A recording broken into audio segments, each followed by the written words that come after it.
Mi nombre es Andrea. Actualmente tengo 32 años y cuando sucedió lo que les voy a contar, tenía 22.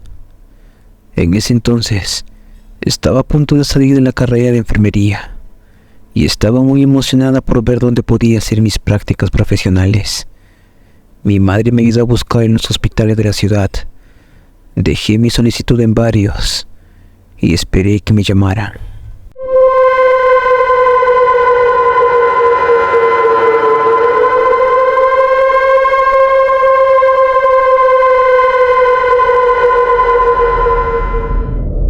La verdad, había sido una buena estudiante.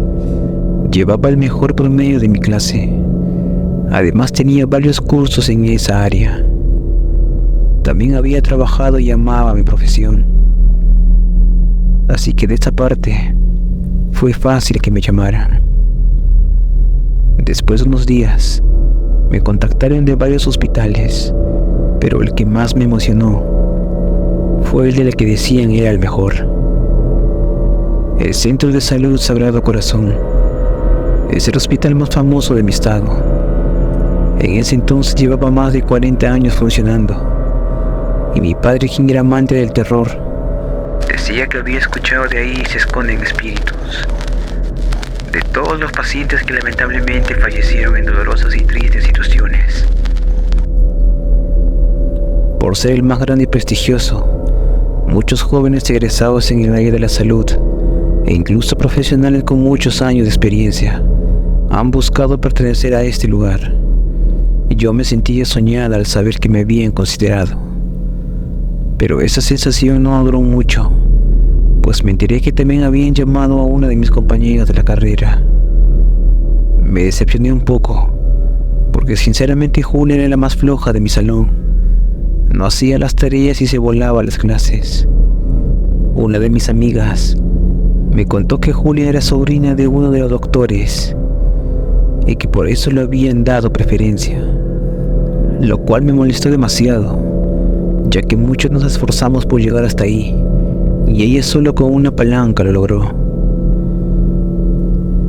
Cuando comenzamos las prácticas, me acuerdo muy bien, fue un día lunes del mes de enero, en el turno nocturno, y en mi rostro se podía ver la alegría de poder trabajar ahí, aunque sea por unos meses. Julia me saludó al verme y comenzó a hacerme la plática. Me dijo que se alegraba de no estar ahí sola, y le dije que yo igual, aunque en el fondo sabía que era algo injusto. Esa noche me pusieron a trabajar con las demás enfermeras de piso. Estaba en el quirófano, estar con ellas y auxiliarlas en lo que necesitaran, y el único deber de Julia era supervisar y aprender de las enfermeras locales, solo lo básico. La primera noche que estuvimos ahí, sucedieron muchas cosas que hicieron que ya no me dieran ganas de volver a la siguiente, a pesar de que era algo muy importante para mí estar ahí. Nos dieron un recorrido por el hospital y nos presentaron a las otras enfermeras y a un doctor llamado Jorge, que era el único que trabajaba esa noche. Fuimos a mirar a los pacientes. Después tomamos café y platicamos un rato con algunas enfermeras, quienes nos dijeron que les gustaba mucho trabajar ahí, pero que a veces les daba miedo, pues sucedían cosas muy raras.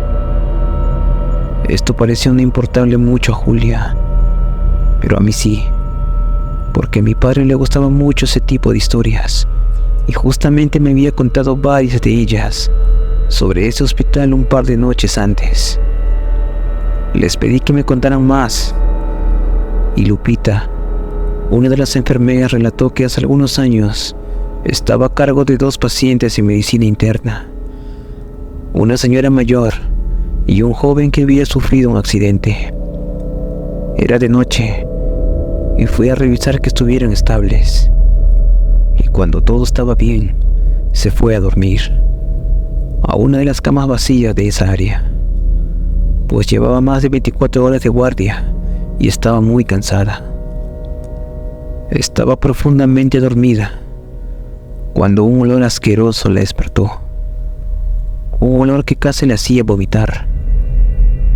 Tapó su nariz y cuando se reincorporó vio una sombra en la ventana que daba hacia afuera. Era la sombra de un hombre muy alto, vestido de traje y un sombrero muy grande, quien estaba entrando al cuarto del joven accidentado. La enfermera pensó que era un familiar o el doctor que había ido a dar una visita nocturna, pero quiso cerciorarse y salió hacia allá. Cuando llegó al cuarto de aquel chico, todo estaba mal. El paciente estaba teniendo convulsiones y era como si le hubieran arrancado el respirador. Enseguida llamó a las demás enfermeras e hicieron todo lo posible para salvarlo, pero fue inútil. El joven murió luego de unos minutos. Ella cuenta que preguntó a los guardias quién había entrado a esa hora, pero ellos dijeron que nadie, pues ni siquiera tenían permitido dejar pasar visitas por la noche. Pero la enfermera estaba segura de haber visto esa sombra y pidió ver las cámaras. No querían dejar que las viera por política de seguridad. Pero después de insistir y contar lo que había pasado, se las mostraron y se dio cuenta que era cierto, que nadie había entrado al cuarto del joven esa noche. Dice que está segura de que esa enorme figura era la muerte, quien había ido por la vida de aquel joven. Cuando terminó su relato, me quedé helada, pues era algo bastante aterrador, y pedí en mi interior que nunca me pasara nada así. Luego Claudia, otra enfermera, nos contó que una noche tuvo que subir por unas cosas al último piso, donde se encuentra la bodega, y que al final del pasillo vio algo moverse, pero por la luz tenue no estaba segura de lo que era. Poco a poco se fue acercando y se dio cuenta de que era una niña pequeña jugando con una muñeca, lo cual lo extrañó bastante, pues en esa ocasión en el hospital no había niños y no era posible que la niña estuviera sola sin supervisión. De repente, las luces comenzaron a parpadear y la enfermera comenzó a sentir mucho frío y un miedo irracional. Comenzó a caminar hacia atrás lentamente y la niña se levantó y le mostró su sonrisa, la cual no parecía de una inocente niña, sino de algo muy malvado. La enfermera bajó rápidamente las escaleras y al llegar al primer piso le contó al doctor en turno lo que había pasado. Y él le dijo que varias enfermeras le habían dicho que habían visto a una niña con las mismas características en diferentes áreas del hospital. La verdad, a mí me empezó a dar mucho miedo, pero no dije nada. Y después de ese momento de descanso, todos estuvimos ocupados un rato en una cirugía y dejamos a Julia sola en la oficina del último piso. Cuando terminó la operación, íbamos caminando por el pasillo, todo estaba muy tranquilo, hasta que de repente el silencio fue roto por alguien que parecía estarse quejando, como si estuviera teniendo un dolor muy fuerte.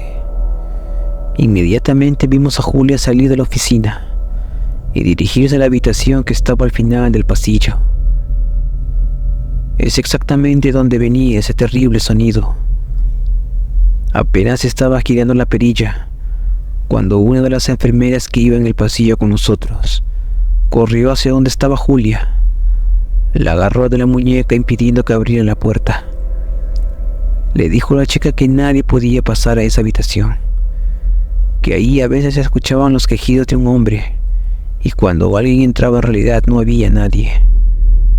Vi en Julia una expresión de duda y asombro, pues no entendía bien qué había pasado, y yo tampoco. Nos miramos mutuamente con confusión, y las demás enfermeras asintieron con la cabeza.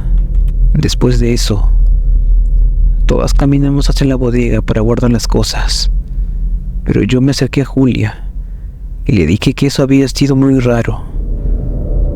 Ella me dijo que sí, que llevaba rato escuchando cosas extrañas mientras revisaba unos papeles en la oficina, había escuchado pasos. Esos pasos yendo hacia donde estaba ella. Y que también alguien había dicho su nombre varias veces, como si la llamaran. En ese momento recordé que mi padre me había dicho que cuando eso pasa no debemos contestar a ese llamado, ya que son demonios, y si les contestas, les das la invitación a entrar en este mundo. Mientras me contaba, volvimos a escuchar esos sonidos. Eran desgarradores, como si alguien se estuviera muriendo, y enseguida una voz gutural provino del mismo cuarto, y después los gritos de dolor de lo que parecían millones de personas, como si del mismo infierno se tratara. Julia y yo nos vimos en asombro y con miedo. Le dije que debíamos ver el historial de esa habitación para saber quién había sido el último paciente, ya que parecía que ese cuarto llevaba sin ser usado mucho tiempo. Ella sintió con un gesto de complicidad y sigilosamente fuimos a la oficina, donde estaban los expedientes. Julia entró a buscarlos y yo me quedé afuera vigilando que nadie nos viera. No podía creer que mi primer día de trabajo estuviera viviendo algo así. Después de 5 minutos más o menos, mi compañera salió con los papeles del último paciente de ese cuarto. Fuimos hacia la bodega para que nadie nos viera y abrimos el sobre. El paciente se llamaba Nicolás Hernández y había nacido en el año 71. No tenía ninguna dirección y por lo que decía allí, llevaba más de 1 año en el hospital. Estaba diagnosticado con una enfermedad mental, algo que se me hizo raro, ya que ese tipo de pacientes normalmente están en un centro de salud mental. Los síntomas que presentó cuando llegó fueron hipotermia, daño en el sistema nervioso central y, por extraño que parezca, también llegó con quemadura de 2º y 3er grado. Mi compañera y yo estábamos confundidas y seguimos leyendo, pero una de las enfermeras nos sorprendió con el expediente y nos preguntó por qué lo teníamos. Le dijimos que era simple curiosidad, pero que enseguida la devolveríamos. Ella nos dijo que estaba bien, que no le iba a decir a nadie y que entendía lo que estaban haciendo, porque cuando ella había llegado ahí la primera vez, se sentía de la misma manera y que no estaba segura si esa sensación se había ido, pues todas las noches iba a trabajar con miedo. Así que nos contó qué pasaba realmente. Dijo que una de las enfermeras que llevaba mucho trabajando ahí le platicó que unos 15 años antes por la noche los paramédicos habían llegado con el paciente visiblemente grave, ya que unas personas habían reportado verlo tirado en la calle, lleno de quemaduras, completamente desnudo. El hombre estaba muy mal, pero más en el aspecto psicológico, pues cuando reaccionó, comenzó a lanzar todo lo que tenía alrededor y a gritar con diferentes voces muy gruesas.